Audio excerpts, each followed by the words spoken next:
Big TV ప్రేక్షకులకు నమస్కారం. గోపూజ ప్రత్యేక కార్యక్రమానికి సాదర స్వాగతం. గవా మంగేషు తిష్టంతి భువనాని చతుర్దశ అని అంటూ ఉంటారు. సకల దేవతలు సకల భువనాలు కూడా గోవులో నిక్షిప్తమైనవి అని చెప్తూ ఉంటారు. గోవును అమ్మగా ఆరాధించటం మన సంప్రదాయం. మాతృస్థానం మనం గోవుకు కల్పించి విశేషంగా ఆరాధిస్తూ ఉంటారు. ఈ క్రమంలో గోవుకున్న వైశిష్టం ఏమిటి, నిత్య జీవితంలో గోవు ప్రాధాన్యత ఏమిటి, ఆ పాత్ర ఏమిటి, దానికి ఉన్న ఔన్నత్యం ఏంటి, మనం గోవును ఏ విధంగా సంరక్షించుకోవాలి, గో సేవ చేయటం వల్ల ఎటువంటి ఫలితాలు ఉంటాయి, ఇలాంటి ఎన్నో అంశాలకు సంబంధించి వివరాలు తెలియజేయడానికి ప్రముఖులు మనతో పాటు ఉన్నారు. దశాబ్ద కాలంగా వారు నేర్చుకున్న వేద అధ్యయనము, అందులోని అర్థాలు అంతరార్థాలు సమాజంలో ఉన్న ప్రస్తుత జీవన గమనానికి ఏ విధంగా తోడ్పడతాయో ప్రతి ఒక్కరికి తెలియజేసే క్రమంలో విశేషంగా కృషి చేయడమే కాకుండా జ్యోతిష శాస్త్రంలో ఉన్న ఎన్నో విషయాలను, మరెన్నో నిగూఢ రహస్యాలను కూడా అందరికీ సవివరంగా తెలియజేస్తూ విశేషంగా ముందుకు సాగిపోతూ తనకంటూ ఒక ప్రత్యేకమైన ముద్రను వేసుకున్నారు ప్రముఖ ఆధ్యాత్మిక యాత్రికులు, మీ అందరికీ బాగా సుపరిచితులైన శ్రీ జాలా సోమనాథ్ శాస్త్రి గారు. వారితో మాట్లాడి మరిన్ని విషయాలు వారి మాటలో తెలుసుకుందాం. ఈనాటి కార్యక్రమాన్ని ప్రారంభిద్దాం. నమస్కారం గురుగారు. అమ్మా నమస్కారం. గోవు అందరికీ బాగా సుపరిచితమైంది. ఇంట్లో ఒక మనిషిలాగా అనిపిస్తూ ఉంటుంది. అయితే గోవును కామధేను అని కూడా అంటూ ఉంటారు. రెండు ఒకటేనంటారా? కామధేనువు, ధేనువు అంటే గోవు. పశుజాతిలో మనకు తెలిసిన గోవు, ఆవు, దాన్ని ధేనువు అంటారు. ఏ ధేనువు అయితే కోరిందల్లా ఇస్తుందో దాన్ని కామధేనువు అంటారు. కామధేనువు దేవలోకంలో ఉంటుంది. ఆ కామధేనువు సముద్ర మంథనం జరిగినప్పుడు ఈ సృష్టిలో ప్రకృతిలో పుట్టుకు వచ్చిన ఎన్నో ముఖ్యమైన వాటితో పాటు వచ్చింది. చంద్రుడు అలాగే వచ్చాడు, మనం అనుకునే సంపదలు అలాగే వచ్చాయి, దాన్నే లక్ష్మి అంటారు. అదేవిధంగా కామధేనువు వచ్చింది. అదేవిధంగా ఉచ్చైశ్రవము అని ఒక గుర్రం వచ్చింది. ఇవన్నీ క్షీరసాగర మథనంలో మనకి ప్రకృతి నుంచి పుట్టుకు వచ్చినటువంటివి ఇవి. అంటే ఒరిజినల్. అప్పుడు మనిషి పుట్టలేదు. గమ్మత్తు ఏంటంటే అప్పుడు మనిషి లేడు. మరి దేవతలు రాక్షసులు ఉన్నారు కదా గురుగారు. దేవతలు రాక్షసులు అంటే ఎవరు? వాళ్ళేం జనాభా కాదు. దేవతలు అంటే దేవతాశక్తి అంటే పాజిటివ్ ఎనర్జీ, రాక్షసులు అంటే నెగిటివ్ ఎనర్జీ. ఈ రెండు ఎలక్ట్రోమాగ్నెటిక్ ఎనర్జీని కలిసినప్పుడు, అంటే పాములను కలిసినప్పుడు ప్రకృతి పుట్టింది. ఈ దేవతలంతా కలిసి ఆ జంతువు లోపల ఎలా నిక్షిప్తమయ్యారు? జంతువు లోపల నిక్షిప్తం కాలేదమ్మా. దేవతలు అంటే మనం అనుకున్నాం ఎనర్జీస్ అని, శక్తులు. రకరకాల శక్తులు ఉన్నాయి, అందుకే ఎంతోమంది దేవతలు ఉన్నారు. ఈ దేవతలు ఎక్కడుంటారు అంటే ప్రపంచం అంతా వ్యాపించి ఉంటారు. అంటే విశ్వం అంతా కూడా ఉన్నది శక్తిమయం. సర్వదేవతామయమైందే అది పరాశక్తి అన్నాం మనం మళ్ళా. అందువల్ల ఆ శక్తులన్నీ కూడా మళ్ళీ దానికి ఒక మాదిరి, ఒక రెప్లికా, ఒక సింబాలిక్గా ఒక ఏదన్నా ఒకటి ఉంది అనుకుంటే అది మనకి ధేనువు. ఆ కామధేనువులో అన్ని శక్తులు ఉంటాయి. ఎక్కడ శక్తులవి? గవాం అంటే ఆవు యొక్క, అంగేషు అంటే అంగములలో, తిష్టంతి అంటే ఉన్నది, కూర్చుని ఉన్నది, తిష్ట వేశారంటాం చూడు, తిష్టంతి భువనాని చతుర్దశి అంటే చతుర్దశ భువనములు ఉన్నాయి. చతుర్దశ భువనములు అంటే 14 లోకాలు. 14 లోకాలు అంటే మనకు తెలిసిన విశ్వం. మనకి భూమి మీద మనం ఉన్నాం, భూమికి పైన 7 లోకాలు, కింద 7 లోకాలు అంటాం మనం. ఈ మొత్తం 14 లోకాలు గవాం అంగేషు అంటే ఆవు యొక్క శరీరంలో ఉంటాయి అని. దాని అర్థం వాళ్ళందరూ వచ్చి కుర్చీ వేసుకొని కూర్చుంటారని కాదు. అదేంటంటే ఆవు యొక్క ఆ బాడీలో, ఆవు మాత్రమే అన్ని ఎనర్జీస్ ఉంటాయి ఒక దగ్గర. ఏదో ఒక అంగంలో ఉంటాయి, అన్ని చోట్ల అని కాదు. ఒక దగ్గరే కూర్చోరు వాళ్ళు. మళ్ళీ దానికి వర్ణాలు ఉన్నాయి. కొమ్ముల దగ్గర ఎవరు ఉంటారు, కళ్ళ దగ్గర ఎవరు ఉంటారు, తోక దగ్గర ఎవరు ఉంటారు, ఇవన్నీ ఉంటాయి. ఆ విధంగా ఒక ఆవుని మాత్రమే వాళ్ళు గుర్తించారు. ఎవరు? ప్రాచీన కాలంలో మన ప్రకృతి మీద పరిశోధన చేసినటువంటి ఋషులు, వాళ్ళు శాస్త్రజ్ఞులు. అప్పుడు మనకి అవసరంగా ప్రకృతిలో ఏమేమి ఉంటాయి, మనకి వాటి వల్ల ఏం లాభం అని కనుక్కున్నప్పుడు వాళ్ళకి అంది వచ్చిన సమాచారం ప్రకారం మనకి కనపడే అన్ని జంతువుల్లోకెల్లా ఆవుకి మాత్రమే ఆ విశేషత ఉంది అని వాళ్ళు ఆనాడు గుర్తించారు. ఇప్పుడు ఆవుకి ఏంటంటే విషం ఇచ్చినా కూడా దాన్ని అమృతంగా మార్చగల శక్తి ఉందంట, నిజమేనంటారా? అమ్మ అలాగని మనం పాయిజన్ తీసుకెళ్ళి ఆవుకు తాగించకూడదు. అలా అని కాదు. చెప్తున్నాను, మనం ఎలా తయారయ్యామంటే అది చేస్తుంది కదా నేను ఇప్పుడు విషం ఇచ్చి చూస్తాను అంటే అది సరిపోతుంది. అలా కాదు. ఆవులో ఉన్న గుణాలు, ఆవు యొక్క బాడీ అనుకోండి, శరీర లక్షణాలు, శరీరంలో ఉన్నటువంటి గుణాలు, ఇవి ఏదైనా విష పదార్థం కనుక మనకి ఎక్కి ఉంటే ఆ ఆవు యొక్క గోపంచకంతో అనేటువంటి పంచకవ్యములు అంటారు, వాటితో మనం దానికి చికిత్స చేసినట్టయితే విషం విరుగుడవుతుంది. అంతేగాని విషం ఇచ్చి అది బతుకుపోతుంది అట్లా అనుకోవడానికి వీల్లేదు. ఇదంతా సింబాలిక్గా చెప్పుకోవడానికి. కానీ వాళ్ళు చేసిన రీసెర్చ్ ప్రకారం మనకి ఆవు అనేది అది ఏమంటాము మల్టీపర్పస్ యూటిలిటీ ఉన్న ఒక జీవించే ప్రాణి మన కోసం. అట్లా ఆవు యొక్క మహత్యం అది. మనం గమనిస్తే కూడా గో పంచకం అనేదాన్ని చాలా సందర్భాల్లో నిత్య జీవితంలో వాడుతూ ఉంటాం. దాని వైశిష్ట్యం మనకి గో పంచకం అంటే తెలుసు. ఏమిటంటే ఆవు మూత్రం, ఆవు మలం, ఆవు పాలు, ఆ పాలలో నుంచి వచ్చినటువంటి పెరుగు, ఆ పెరుగులో నుంచి వచ్చినటువంటి నెయ్యి, ఈ ఐదింటిని అంటారు. గోమూత్రం, గోమలం, గోక్షీరం, ఈ రెండు గోదధి, గో ఆద్యం అంటారు. ఈ ఐదింటిలో కూడా అన్నీ దాంట్లోంచి వచ్చినవే, ఆ యొక్క జంతువులోంచి వచ్చినవే. ఆ జంతువు ఏది తిన్నా దాని జీవన ప్రక్రియ, జీర్ణ ప్రక్రియ తర్వాత వచ్చేవే ఇవన్నీ. ఆ వాటిల్లో మనకి ఋషులు గమనించింది ఏంటంటే దాని శరీరంలోంచి వచ్చిన ఈ 5 కూడా మన శరీరాలలో, మన కోసం, మన వాతావరణంలో, మన చుట్టూ ప్రాంగణంలో చేసుకుంటే మనకి ఎంతో యాంటీబయాటిక్గా ఉంటాయని తెలుసుకున్నారు. అందువల్ల ఆవు పేడతో ఇంటి ముందు కళ్ళాపు చల్లుకునేవారు. ఆవు మూత్రాన్ని ఔషధుల్లో వాడేవారు, ఆయుర్వేదంలో వాడతారు. ఆవు పాలు తాగితే మనకి ఆరోగ్యంగా ఉంటామని పాలు తాగుతాం.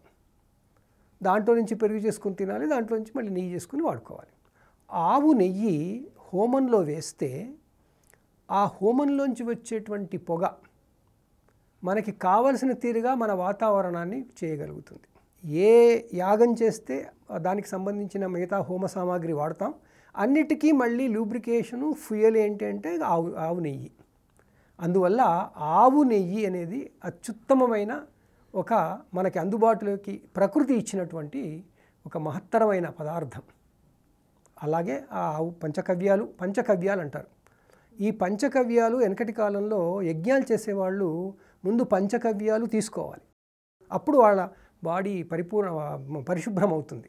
అప్పుడు ఆ యజ్ఞం చేస్తే ఆ యజ్ఞ ఫలితాలు వస్తాయి. యజ్ఞం అంటే ఏదో కోరికలతో చేసేది కాదు, ప్రకృతి కోసం చేసేది, ప్రకృతిలో సమతుల్యత కోసం చేసేది. ఆ యజ్ఞాలు చేయడంలో ఆవు నెయ్యి అందుకోసం వాడతారు. ఆవుని అందుకే మన వాళ్ళు గుర్తించిన తర్వాత అత్యున్నత స్థానం ఇచ్చారు దానికి. మనం గమనిస్తే కూడా గురుగారు, ఆవు తెల్లగా ఉంటుంది, కపిల వర్ణంలో ఉంటుంది, నల్లగా ఉంటుంది. ఈ వర్ణాల వైవిధ్యం గురించి చెప్పండి. దీనికి మనకు జీవశాస్త్రంలోకి వెళ్ళి వైద్యశాస్త్రంలో కూడా వెళ్ళాల్సి ఉంటుంది. ఆవు యొక్క చర్మపు రంగు, ఆవు చర్మపు రంగు కారణంగా ఆ ఆవులో ఉండేటువంటి వాటిల్లో క్వాలిటీ మారిపోతుంది.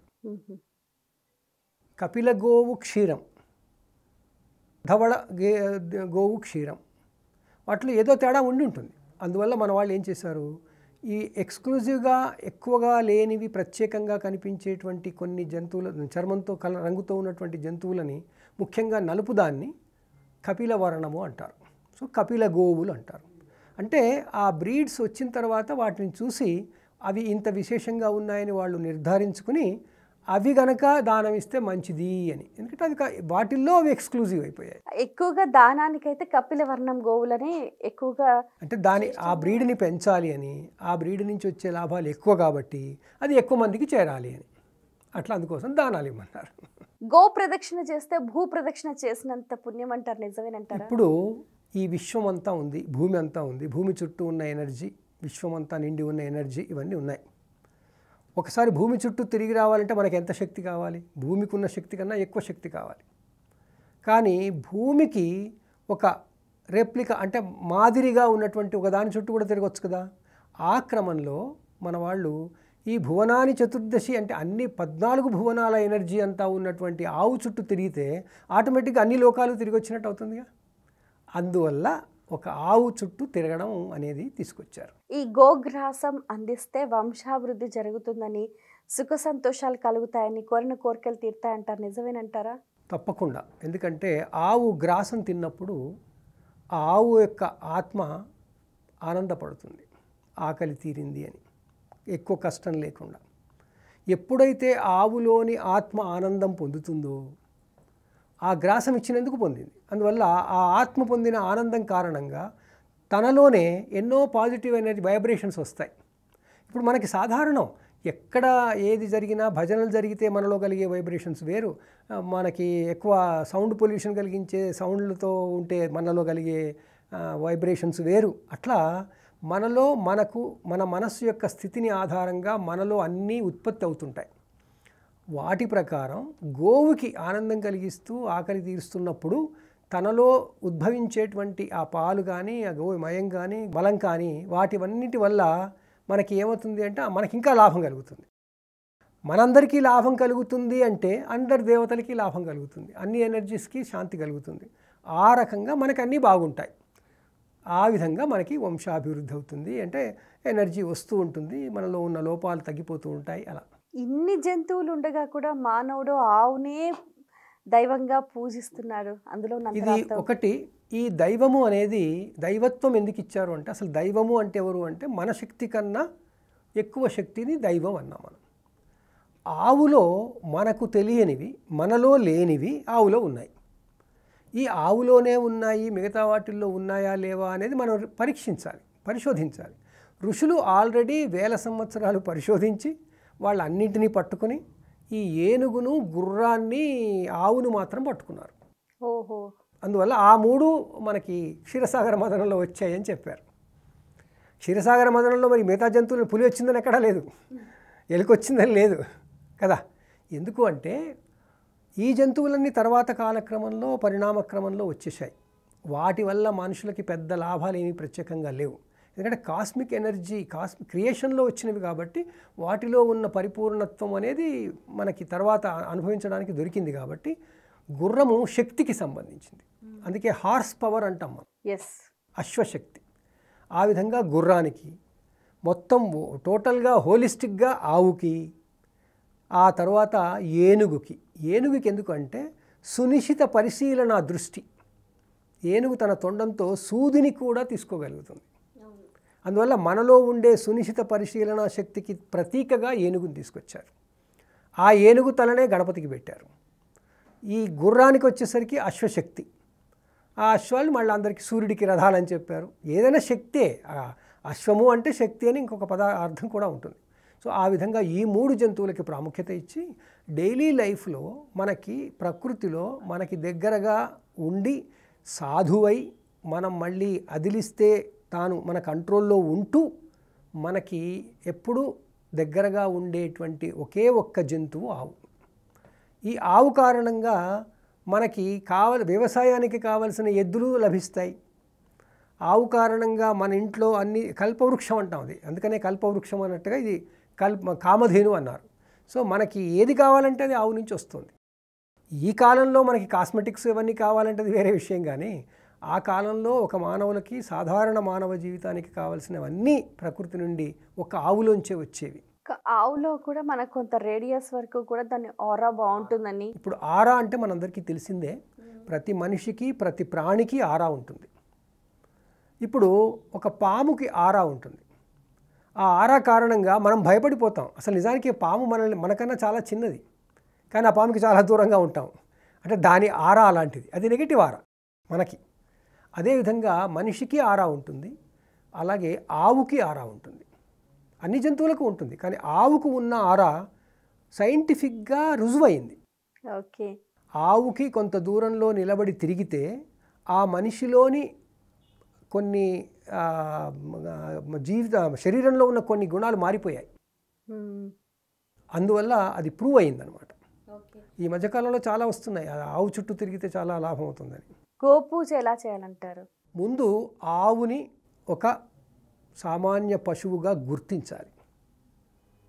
ఆ తర్వాత దానికి కావలసిన సౌకర్యాలు కలిగించాలి. గడ్డి పెట్టడం, గ్రాసం ఇవ్వడం, తర్వాత అది ఎలాగో వదిలేవన్నీ పరిశుభ్రమైనగా మంచి చేస్తాయి కాబట్టి అది ఉండే చోటుని శుభ్రంగా ఉంచాలి. సో మనం గోవులకి సేవ చేయడము అంటే గోశాలలకు వెళ్ళాలి, గోవుల దగ్గర పరిశుభ్రం చెయ్యాలి, మనమే చెయ్యాలి. మనం చేస్తే ఆ పేడ పట్టుకున్నందుకు, ఆ వాసన వచ్చినందుకు నిజానికి మన శరీరంలోనే మంచి మార్పులు వస్తాయి. ఓకే. అందువల్ల గోపూజ. పూజ అంటే ఏముంది, మన కోసం, మన శరీరం కోసం ఏదో ఒకటి చేయడం. ఆ గోపూజ చేస్తే ఆటోమేటిక్గా నేచురల్గా మనకి అన్నీ లభిస్తాయి. ఆ విధంగా పూజ చేయాలి. దానికి పూజ చేయడం అంటే పట్టుకొని కూర్చోబెట్టి పూలదండ వేసి పసుపు కుంకుమలు పెట్టి అని కాదు. అవన్నీ సింబాలిక్గా చేయడం కొరకు చెప్పిన విధానాలు. గోసేవ ఎలా చేయాలంటారు? గోసేవ నేను ఇప్పుడు అంతకుముందు అన్నట్టుగా గోశాలలకి మనం వీలైనంత సహాయ సహకారాలు అందించాలి.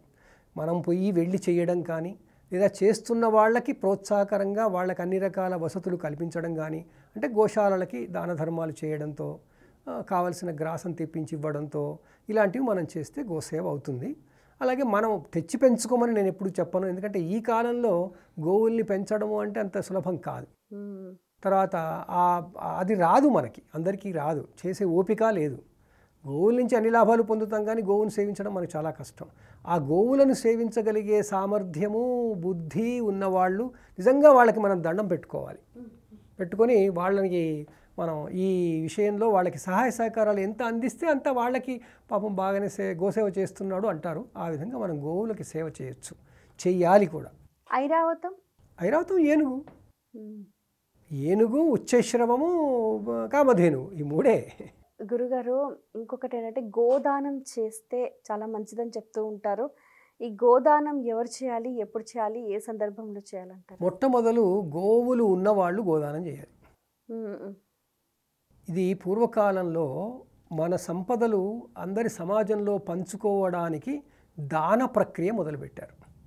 దానము అనేది ఎందుకు వచ్చింది అంటే, నా దగ్గర ఉండి మరొకరి దగ్గర లేనప్పుడు వారికి నేను పంచి ఇవ్వడం దానం. గోవులను ఎందుకు ఇమ్మన్నారు అంటే, ఒక గోవుని ఇస్తే దానికి తరువాత పిల్లలు పుట్టి గో వృద్ధి చెందుతుంది, గో జనాభా పెరుగుతుంది. అంటే మళ్ళీ ప్రకృతిలో మనకి మంచి జంతువులు ఎక్కువ ఉంటాయి అప్పుడు. అందువల్ల గోవుని దానంగా ఇవ్వమన్నారు. ఇంకొకటి, సంస్కృతంలో గో అంటే సంపద అని కూడా అర్థం. అందువల్ల గోదానం అనగానే ఆవుని తీసుకొచ్చి దానం అయ్యేవనేం కాదు, మన సంపదలతో షేర్ చేసినా గోదానం కిందకే వస్తుంది. అయితే గోవులు విశేష సంపద, అందువల్ల గోదానము అన్నారు. గో, భూ, తిల, హిరణ్య, ఆజ్య, వాస, గుడ, లవణ అని చెప్పుకొచ్చారు. ఇవన్నీ గమనిస్తే ఆ కాలంలో, అంటే ఆటవిక కాలం అనుకోండి, కొంచెం పాతకాలంలో ఇవన్నీ కష్టపడి సంపాదించుకుంటే కానీ రావు. సో మన దగ్గర ఉన్నప్పుడు కష్టపడి సంపాదించే శక్తి లేని వాళ్ళకి మనం ఇస్తే మంచిది కదా, అందుకోసం ఈ దశదానాలు ఇమ్మన్నారు. గురుగారు, గోవు తోక పట్టుకొని మనం వెళ్తే వైతరణి నది దాటుతాము, పితృదేవతలకు ఉత్తమ లోకాలు లభిస్తాయని అంటారు. ఎంతవరకు నిజమంటారు? గోవు యొక్క ద్వాలంలో ఎనర్జీలు చాలా ఉన్నాయి. ఈ 14 లోకాల్లో ఉన్న ఎనర్జీస్లో గోవు తోకలో చాలా మంచి ఎనర్జీస్ ఉన్నాయి. అందువల్ల గో పూజని తోక దగ్గరే చేయమంటారు. వాళ్ళ పూజని కాదు, గో పూజ అంటేనే వెనక చేయాలి, పృష్ఠభాగం, గోపృష్ఠం దగ్గర. చేస్తున్నప్పుడు ఆ గోవు యొక్క ఆలంలోంచి వచ్చేటువంటి ఆ శక్తి తరంగాలు ఏవైతే ఉంటాయో, ఆ ఆరా ఏదైతే ఉంటుందో, అది మనకి అన్ని రకాలుగా మేలు చేసేది అవుతుంది. అందుకనే దాన్ని తల మీద కొట్టుకోమంటారు. సంతానం లేని వారికి కూడా ఆ వాలం స్పృశిస్తే, ఆ వాలాన్ని కనుక కడుపుకి తగిలించుకుంటే కడుపులో ఉన్న దోషాలు ఏమైనా ఉంటే పోతాయని. కేవలం ఆ వాలం స్పృశిస్తే చాలంటారా? అదే నేచర్లో ఉన్న విషయం, మన ఋషులు కనుక్కున్నది అదే. అంత శక్తి లేకపోతే దీపం దగ్గర పెడితే, దీపం దగ్గర చేయి పెడితే ఎందుకు మండుతుంది? ఆ దీపం చల్లగానే కనపడుతుంది మనకు, కానీ దీపం దగ్గరికి మన చేయి తీసుకుపోతే మనం ఇది అవుతుంది కదా, మండుతుంది కదా. అట్లా మనకి దేని నుంచి ఏది రేడియేట్ అవుతుందో మనకు తెలియదు. ఈ రేడియేషన్ అనేది ఈ తోకలోంచి వచ్చే రేడియేషన్ కారణంగా ఒక మనిషి స్త్రీ యొక్క అంటే సంతానం కాని స్త్రీ యొక్క కడుపులో ఉండే ఏవైనా దోషాలు ఉంటే అవి పోతాయి అని. గురుగారు, ఆవుకు సంబంధించి ఈ గోమాత యొక్క వైశిష్ట్యం పలు పురాణాల్లో పలు విభాగాల్లో ఇంకా ఏ విధంగా వర్ణించారండి? అమ్మ, ఇంతకుముందు మనం అనుకున్నట్టు గోవు అనేది క్షీరసాగర మథనం నుంచే మనకి మన వాంగ్మయంలో చెప్పబడింది. అంటే చాలా పురాతన కాలం నుంచి, సృష్టి జరిగినప్పటి నుంచే. క్షీరసాగర మథనం అంటే సృష్టి జరగడమే. అప్పటి నుంచి కూడా గోవుని మన వాళ్ళు గమనించారు, నిర్ధారణ చేసుకున్నారు. అందువల్ల గోవుకు సంబంధించిన ఎన్నో విషయాలు వేదాలలో చెప్తూ అదే మళ్ళీ మనకి పురాణాలలో కూడా చెప్పారు. పురాణాలలో చెప్తున్నప్పుడు గోవు యొక్క మహత్యం మనకి ముఖ్యంగా ఈ రఘు మహారాజు అని ఉండేవాడు.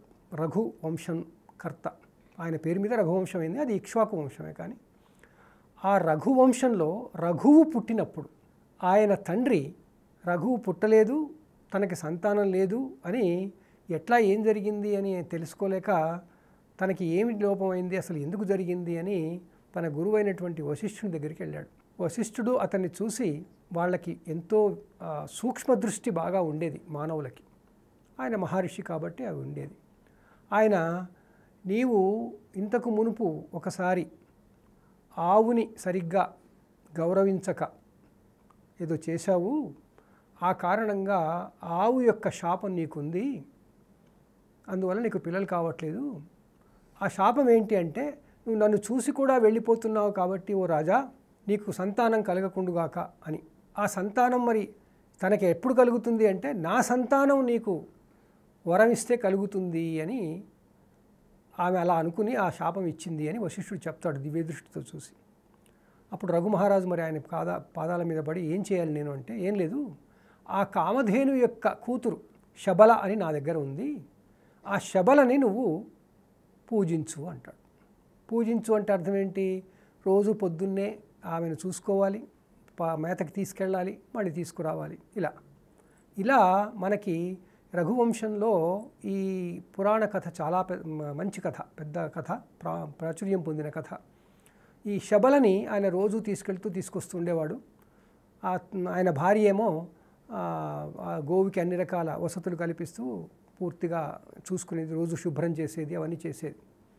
ఆ విధంగా చేస్తున్నప్పుడు ఒకరోజు, కొన్ని రోజులైన తర్వాత ఆ శబల ఈ రాజును పరీక్షించదలుచుకుంది. అది వెళ్ళింది, మేతకు వెళ్ళినప్పుడు ఒక గుహలోకి వెళ్ళిపోయింది. ఈయన మేత మేస్తూ వెళ్ళింది కదా, లోపల ఏమైనా తినొస్తుందిలే అని ఊరుకున్నాడు. కానీ ఇంతలో ఆమె అంబారావం వినపడింది, అంటే బాగా బాధపడి మొత్తుకున్నట్టు.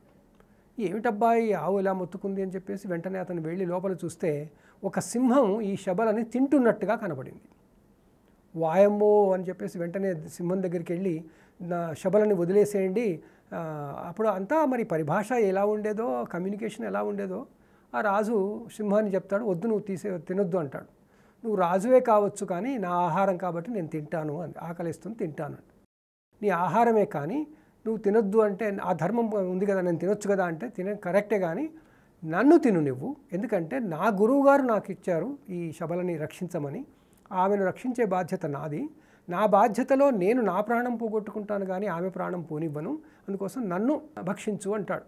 అప్పుడు ఆ సింహము అలా అంటుంది, నిన్నెట్లా భక్షిస్తాను, నీకు కావాలంటే నీ రాజు కాబట్టి నీ దగ్గర బోలెడు ఆవులు ఉంటాయి కాబట్టి ఏదో ఒక ఆవుని ఆయనకి ఇచ్చేసి గురువుగారికి ఇచ్చేసి చెప్పుకోవచ్చు కదా అంటే, అది కాదు ఇదే అని చెప్పేసిన తర్వాత కొంత వాదన జరిగిన తర్వాత ఆ రాజుకి ఈ సింహం సరే అంటుంది. అప్పుడు అతను దాని ముందు నిల్చుని కళ్ళు మూసుకొని నన్ను భక్షించు అని కూర్చుంటాడు. ఏమి జరగదు, చప్పుడు ఉండదు. ఏంటని కళ్ళు తెరిచి చూస్తే తన పక్కనే శబల నిలబడి ఉంటుంది, సింహం కనబడదు. ఆ శబల అప్పుడు అంటుంది, రాజా నీ భక్తికి మెచ్చాను, నీ విద్యుక్త ధర్మాన్ని నువ్వు పాటిస్తున్నావు, నాకు చాలా సంతోషం కలిగింది, నీకు నేను సంతానాన్ని వరమిస్తున్నాను అని పదండి అని వెళ్ళిపోతారు. అట్లా ఈ ఆవులని దేవతా స్వరూపాలుగా, మనకి వరమిచ్చే దేవతలుగా అన్ని పురాణాలలో చెప్పుకుంటూ వస్తారు. ఇంకొక అవతారంలో కూడా 100 గోవులు దానం చేశారని అంటారు, కృష్ణ అవతారమా గురుగారు? 100 గోవులు దానం, గోవులు 100,000 గోవులు దానం చేసేవాళ్ళు అప్పుడు రాజులు. ఇప్పుడు 100 కాదు, వేలలో చేసేవాళ్ళు. కృష్ణ అవతారంలో అనుకుంటా. కృష్ణావతారంలో రాజు చేసింది ఏమీ లేదు, కానీ వశిష్ఠుడి దగ్గర విశ్వామిత్రుడు రాజుగా ఉండి వచ్చి అందరు తన మొత్తం సమస్తమైనటువంటి వేట సైనికులతో వచ్చి ఈ ఋషి ఆశ్రమంలో ఉండి వెళ్ళిపోతుంటే ఈ వశిష్ఠుడు అయ్యో నీకు నేను సేవ చేయాలి, కూర్చో భోజనం పెడతానంటే, ఓ పిచ్చి బ్రాహ్మడా నువ్వు నాకేం భోజనం పెడతావు, నాది 1000 సైనికులు ఉన్నారు, మాకు నువ్వెక్కడ వంట చేసి పెడతావు అంటే నేను చేసి పెడతాను అంటాడు. అలా చేసి పెడతావు అంటాడు. నీకెందుకు నువ్వు కూర్చో అంటాడు. అని ఆ విశ్వామిత్రుడు కూడా సరేలే మంచినీళ్ళు తీసుకొని పోదాం అనుకుంటాడు, కానీ సరే భోజనం చేసిపోతాలే అని ఉంటాడు. అలా ఉన్నప్పుడు ఈయన సురభి అని ఈయన దగ్గర, అప్పుడు వశిష్ఠుడి దగ్గర ఉన్న ఆవు పేరు సురభి, ఆమె దగ్గరికి వెళ్తాడు. వెళ్ళి అమ్మ విశ్వామిత్రుడు వచ్చాడు, నాకు అన్నం పెడతానని చెప్పాను, లేకపోతే నిన్ను తీసుకెళ్తాడు, అందుకోసం నువ్వు ఏదో చేస్తాడు రాజు కదా అని నువ్వు రక్షించమ్మా అంటే మంచిది అని ఆ మొత్తం వేలాది సైనికులకి కడుపు నిండేటట్టుగా ఆమె భోజనాలు పెట్టేస్తుంది. బాగుంది. ఇది మనకు దత్తాత్రేయ గురు చరిత్రలో కూడా ఒక సందర్భంలో వస్తుంది, ప్రస్తావన వస్తుంది. అసలు గో సంరక్షణ ఆ క్రమంలో ఈ గోవు అలా చేసినందుకు విశ్వామిత్రుడు ఏమంటాడు, నాకు ఆవునిచ్చేయమంటాడు. ఇది ఇచ్చేది కాదు బాబు, అలాంటిది కాదు అంటే ఇవ్వాల్సిందే, నేను రాజుని తీసుకెళ్తానంటాడు. నువ్వు తీసుకెళ్తే నేనేం చేయలేను, అది వస్తే తీసుకెళ్ళిపో అంటాడు అని గోవు దగ్గరికి పోయి చెప్తాడు. ఇలా రాజు అడుగుతున్నాడు, అది మామూలు గోవు అనుకుంటున్నాడు నిన్ను అంటే, అప్పుడు ఆ గోవు కోపం వచ్చి తనలోంచి మళ్ళీ సైన్యాన్ని సృష్టించి ఆ రాజును పంపించేస్తుంది. అప్పుడు ఆయన కసితో, వశిష్ఠుడు బ్రహ్మర్షి కాబట్టి ఈ బ్రహ్మర్షిత్వం వస్తే నాకు కూడా ఇలాంటి పవర్స్ వస్తాయని చెప్పేసి అప్పుడు ఆయన తపస్సులు మొదలుపెట్టి బ్రహ్మర్షి అవుతాడు తర్వాత. అట్లా గోవు వల్ల రాజు కూడా బ్రహ్మర్షి అయినటువంటి వృత్తాంతం మనకి ఈ కథలో తెలుస్తుంది అన్నమాట. గో సంరక్షణ అనేది ప్రతి ఒక్కరూ బాధ్యతగా విధిగా ఎలా నిర్వహించాలంటారు? ఇప్పుడు మన అందరం అర్త్ డే అని చేసుకుంటాం. ఆ రోజు ఏం చేస్తున్నాము, మనమే పాడు చేసిన ప్రకృతిని మళ్ళీ కాస్త మంచిగా ఉండేటందుకోసం ఏదో చేస్తున్నాం. నిన్ననే చూశాను, ప్రతి వ్యక్తికి ఈ ప్రపంచంలో సగటున అన్ని దేశాలలో కలిపి ఒక్కొక్క వ్యక్తికి పర్ హెడ్ 420 చెట్లు ఉన్నాయట ప్రపంచం అంతా. దాంట్లో కెనడాలో ఒక్కొక్క మనిషికి 1000 చెట్లు ఉన్నాయి. ఓహో, అబోవ్ యావరేజ్. ఎలా లెక్క పెట్టారు గురుగారు? వాళ్ళు ఆ దేశంలో ఉన్న చెట్లని గణన చేసి ఆ దేశంలో ఉన్న జనాభాతో పెట్టారు. అట్లా ఇండియాలో 27 చెట్లు ఉన్నాయి. అంటే ఇండియాలో చెట్లు లేక మన ప్రకృతి ఎంత పాడవుతుందో చూడండి. 422 మామూలుగా యావరేజ్లో ఉంటే ఇండియాలో 27 ఉన్నాయి. అంటే డీఫారెస్టేషన్ ఎంత అయిపోయిందో మనకు తెలుస్తుంది. ఇప్పుడు మనం రీఫారెస్టేషన్ చేయాలి అంటే ప్రకృతిని సంరక్షించాలి. అదేవిధంగా మొక్కలు నాటాలి. అదేవిధంగా గోవుల యొక్క జనాభా తగ్గిపోతే ఈ ప్రకృతిలో అసమతుల్యత వస్తుంది, ఇంబ్యాలెన్స్ వస్తుంది. అందువల్ల గోవులని రక్షించే విధానం తీసుకురావాలి. ఎలా చేస్తాం మరి అంటే, ఉన్న గోవుల్ని బాగా చూసుకోవాలి, వాటి జాతి వృద్ధి చెందేటట్టు చూసుకోవాలి. తర్వాత వాటిని అనవసరంగా మనం ఎక్కడో తిరిగి సాధారణ జంతువుల్లాగా బయటపడడానికి వీలు లేకుండా చూసుకోవాలి. అలా చూసుకునేందుకు గో సంరక్షణ చేయాలి. అందుకే ఇప్పుడు గోశాలలు బోలెడు వస్తున్నాయి, చేస్తున్నారు. దాంట్లో గోవులని తీసుకెళ్ళి వధశాలకు తీసుకెళ్ళడం, తీసుకెళ్తుంటే పట్టుకురావడం గో సంరక్షణ ఏం కాదు. అసలు గోవుల్ని పూర్తిగా అన్ని రకాలుగా కాపాడుకోవడం గో సంరక్షణ అవుతుంది. చాలా సంతోషం గురుగారు, మీ అమూల్యమైన సమయం కేటాయించి ఎన్నో విషయాలు వివరంగా మా అందరికీ తెలియజేసినందుకు ధన్యవాదాలు. చాలా ధన్యవాదాలమ్మా. గోదేవతాభ్యో నమః. వీక్షించారు కదండి, ఇది ఇవాల్టి మన ప్రత్యేకమైన కార్యక్రమం గోపూజ. ప్రతి ఒక్కరూ కూడా ఆ గోపూజ చేసి, గోదానం చేసి, ఆ గో సేవ చేస్తూ తరిస్తారని మనస్ఫూర్తిగా ఆకాంక్షిస్తూ మరో కార్యక్రమంలో మళ్ళీ కలుసుకుందాం. అంతవరకు సెలవు, నమస్కారం. For more videos like this, subscribe Big TV channel.